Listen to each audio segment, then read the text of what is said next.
Good morning guys, welcome back to my channel. कैसे हैं आप लोग और कैसे चल रही है आप लोग की तैयारी? आई होप आप लोग अच्छे से तैयारी कर रहे होंगे और जो भी आप टारगेट सेट कर रहे हैं या टू डू लिस्ट बना रहे हैं डेली का IBPS PO के लिए वो कंप्लीट कर रहे होंगे। तो 60 days study plan for IBPS PO का डे 17 है। तो चलिए देख लेते हैं आज की टू डू लिस्ट में हमें क्या करना है।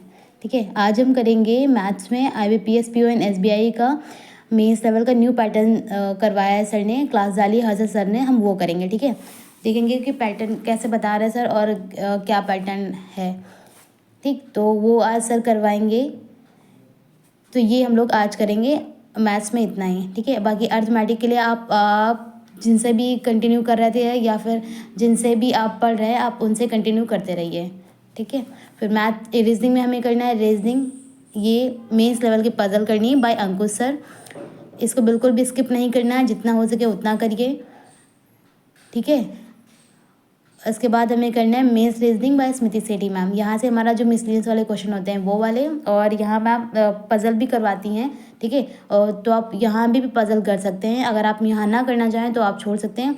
यहाँ से अगर आप 3-4 पजल कर लेते हैं तो यहाँ स्किप कर सकते हैं, और करना चाहें तो कर सकते हैं। ठीक है, और हम लोग कल भी कोडिंग डिकोडिंग किए थे, आज भी हम कोडिंग डिकोडिंग ही करेंगे, क्योंकि अब मिसलिनियस में चैप्टर ऐसे होते हैं ना मेंस में कि थोड़ा सा हम लोग को टाइम लगता है, क्योंकि अभी हम लोग मैं करती हूँ 1.5x पे। ठीक है, वीडियो करके मैं थोड़ा फास्ट देखती हूँ, तो मेरा क्या होता है मैं उतने टाइम में सॉल्व कर पाती हूँ फास्ट में। उसके बाद अगर नहीं हो पाता तो मैं पॉज करके फिर करती हूँ। तो ये होता है ना कि इसमें थोड़ा सा टाइम लग जाता है हमें ज़्यादा, इसलिए हम लोग अलग अलग से करेंगे टॉपिक वाइज, ताकि जो भी हम लोग का बेसिक हो, जिसमें भी हम फंस रहे हैं कि इसमें हम लोग को टाइम ज़्यादा लग रहा है, तो हम अलग से अगर पर्टिकुलर टॉपिक करते रहेंगे तो हमारा वो भी कंप्लीट होता जाएगा। ठीक है, क्योंकि अभी हम लोग के पास टाइम है, हम लोग अभी अपना बेसिक तो सही कर सकते हैं। ठीक है, क्योंकि अगर अभी नहीं कर पाएंगे, अभी क्वेश्चन करेंगे, अगर बाद में फंसेंगे तो हम लोग के पास इतना टाइम नहीं रहेगा कि हम एक एक टॉपिक उठा के फिर बेसिक से स्टार्ट करें। ठीक है, अभी हमारे पास टाइम है, अभी हम ये कर सकते हैं, क्योंकि इसके बाद अभी हम लोग का कितना 17 डेज हो गया, अभी 3 डेज में हम लोग का 20 डेज पूरा कंप्लीट हो जाएगा। फिर आपका कितना बचेगा, 20 डेज बचेगा मेंस के लिए। ठीक है, तो अभी हम लोग को सिर्फ ये करना है कि जो 40 डेज में है ये पूरा जो हम लोग का बेसिक है, बेसिक में जो कैसे हम लोग क्वेश्चन को पिकअप करेंगे, कैसे करना है, कैसे एलिमिनेशन होता है, तो ये सारी चीज़ें हम जब सीख लेंगे ना, तो हमें जब आगे का ये हम लोग का जब प्री वाला दे देंगे, उसके बाद जब मेंस की तैयारी करेंगे तो उसमें यह रहेगा कि हमें सिर्फ प्रैक्टिस ही करनी रहेगी, सिर्फ क्वेश्चन देखना है और टिक करना है, उसमें हम लोग को बेसिक करना नहीं रहेगा। इसीलिए मैं ऐसे डाल रही हूँ, टॉपिक वाइज ख़त्म करते जा रही हूँ, ताकि जो भी चीज़ें हों आपकी या मुझे जो करनी है, मुझे बाद में ये ना हो कि अरे ये तो समझ नहीं आता, इसका बेसिक पढ़ना पड़ेगा, इसको देखना पड़ेगा, अलग से क्लास करनी पड़ेगी, तो ये नहीं करना पड़ेगा।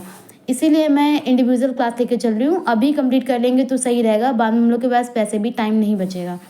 ठीक है, तो इसलिए आप डेली टॉपिक वाइज करिए और इतना अच्छे से करिए कि आपको जब हम प्री हम लोग का हो जाए, फिर जो, क्योंकि आपको पता है हमारा मेंस और जो IBPS क्लर्क का प्री है वो हम लोग का साथ ही में है। ठीक है, इसीलिए हम लोग सिर्फ वहाँ पे प्रैक्टिस करेंगे, सिर्फ प्रैक्टिस करेंगे मेंस की, कि हमें सिर्फ क्वेश्चन टिक करना हो और ज़्यादा हो सके हम लोग प्रैक्टिस करें, कुछ सीखना ना रह जाए।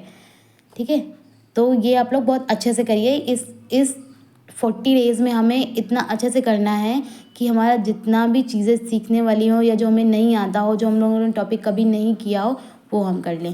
फिर इंग्लिश में हमें करना है एडिटोरियल। ठीक है, ये हमारा यहाँ से पूरा कंप्लीट होता है वोकैब वाला पोर्शन। ठीक है, 1 वर्ड वाले जो आते हैं ये सारा मैम करवाती हैं, तो आपका यहाँ से ये कंप्लीट होता रहेगा। तो इसको भी बहुत अच्छे से करिए, एकदम बढ़िया से करिए। ठीक है, स्किमिंग वाला पार्ट नहीं कर पा रहे तो आप छोड़ दीजिए, वो मत करिए, सिर्फ रीडिंग वाला जो होता है वो कर लीजिए आप लोग, आप इतना कर सकते हैं। ठीक है, लेकिन वोकैब ज़रूर पढ़िए और हो सके तो प्लीज़ नोट कर लीजिए, आप लोग को बहुत बेनिफिट होगा। आपको ऐसे एक बार आप करके देखिएगा, बहुत ज़्यादा टाइम नहीं लगता। कोई ऐसा तो है नहीं कि हम लोग को कोई ये फाइल सबमिट करनी है ना, हम लोग को अपने समझने के लिए लिखना है, तो एकदम फटाफट एकदम क्विक वाला लिख लीजिए जैसे आपको समझ में आए। ये नहीं कि पूरा सजा के लिखना है, सजा के लिखने के लिए अब हम लोग कोई कॉलेज में नहीं है ना, हम लोग को किसी को नोट्स दिखाना ना कहीं सबमिट करना है। अपने हिसाब से लिखिए जैसे आपको समझ में आता है। अगर नोट्स बनाएंगे तो आपके लिए बहुत बेनिफिट होगा। ठीक है, आपको कोई समझ में नहीं आ रही मीनिंग, ठीक है, आप फटाक से बोलेंगे अरे हाँ मैंने यहाँ पे लिखा था, यहाँ से आप पढ़ लोगे, तो ये करना है हमें। ठीक, फिर हमें करना है ग्रामरगंज। अब मैं बोल रही हूँ आपको कि ऐसे पढ़िए कि आपको 120 रूल्स अलग से जाके पढ़ना ही ना पड़े, क्योंकि आपको पता है कि हमारा ग्रामर से ही बनता है 120 रूल्स। जो हमारे ये क्वेश्चंस आते हैं, ईच ऑफ, एवरी, ये सब, ये वाला सारा जितना भी क्वेश्चन होता है ये आपका ग्रामर से ही बनता है। तो आपको ग्रामर इतना अच्छे से करनी है कि आपको 120 रूल्स करना ही ना पड़े अलग से। ठीक है, आप समझ रहे होंगे मैं क्या कहना चाह रही हूँ कि कैसे करना है आपको। और फिर हम करेंगे, मैम ने ये डिस्क्रिप्टिव राइटिंग का डाल रखा है पेपर। ठीक है, ये इन्होंने परफेक्शन बैच में करवाया था, तो आज हम वो देखेंगे कि मैम कैसे बता रही हैं, कैसे समझा रही हैं। ठीक है, मैम ने तो पहले ही डाला था, बट मैंने आज डाला है कि आपको आज रख रही हूँ मैं। तो आप लोग हो सके तो ये देख लीजिए, नहीं तो अगर आपको कोई टॉपिक कंप्लीट करना है तो आप वो कर सकते हैं।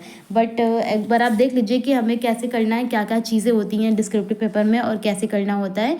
ठीक है, तो ये हम करेंगे आज। और फिर जीएम में करना है करंट अफेयर में परचम क्लासेस से करती हूँ। अब जहाँ से भी करते हैं बस कंटिन्यू करते रहिए। ठीक है, और हो सके तो अभी स्टार्ट कर दीजिए थोड़ा थोड़ा सा नोट्स बनाना कि आपको कोई रिवीजन कैसे करना है, ये चीज़ें कैसे याद रखनी है। ठीक है, आपको पता है कि बहुत सारे लोग होते हैं उनको हो जाता है ऐसे। अगर आपको भी ऐसे ही वीडियो से हो जा रही है, आप प्रिपरेशन कर ले रहे हो तो कोई बात नहीं, बट अगर ऐसा होता है कि आप लिखोगे तो थोड़ा ज़्यादा आपको याद है कि हाँ मैंने ये चीज़ लिखी है, आपको ज़्यादा रिकॉल करने में ज़्यादा सही रहता है, मुझे ऐसा लगता है। अगर आप करना चाहें तो आप नोट्स बना सकते हैं, आपके लिए ही बेनिफिट रहेगा। ठीक है, बहुत ज़्यादा वैसे कुछ नहीं बनाना नोट्स हमें कि हमको 4-4 घंटे सिर्फ नोट्स ही बनाने हैं, वैसा कुछ नहीं। सिर्फ क्विक वाली चीज़ें लिखिए कि हाँ ये यहाँ पे लिख रखा है या इंपॉर्टेंट डाल के वैसे कर रखा है तो वो कर लीजिए। ठीक है, ये नहीं करना कि बहुत ज़्यादा वैसे फुल नोट्स बनाने हैं कि हमें कहीं रखना है। जैसे कि मैं इंग्लिश का बोल रही थी वो कैब के लिए, तो आप अपने रिवीजन के लिए बनाइए कि हमें पढ़ना है, ना कि किसी को दिखाना, ना हमें कहीं सबमिट करना है। ठीक है, तो वैसे बहुत ज़्यादा कुछ करने की ज़रूरत नहीं कि कलरफुल पेन से ये लिखें वो लिखें। ठीक है, वो अपने हिसाब से आप कर सकते हैं। बैंकिंग अवेयरनेस का भी आप चाहें तो नोट्स बना सकते हैं। ठीक है, ये भी आपके लिए बहुत आसान रहेगा। स्मॉल फाइनेंस बैंक, ये सारे जो है जितने भी आपको बैंक के थोड़ी थोड़ी चीज़ें आप लिख लेंगे ना, कितने होते हैं, कैसे होते हैं, ये सारी चीज़ें लिख लेंगे ना तो आपको बहुत बेनिफिट रहेगा आपको जब दोबारा पढ़ना होगा।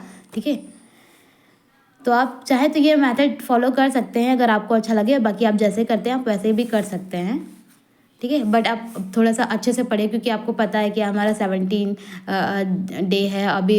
3 दिन में पूरा 20 डेज़ कंप्लीट हो जाएगा, फिर हमारे पास सिर्फ 20 डेज़ बचेंगे। ठीक है, उसके बाद हमें प्री का भी करना है।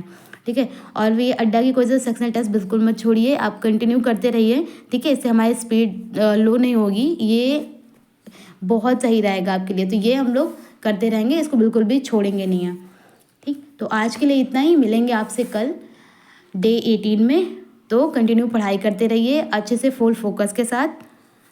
तो मिलेंगे आपसे कल डे 18 में। बाय गाइस, कल मिलते हैं।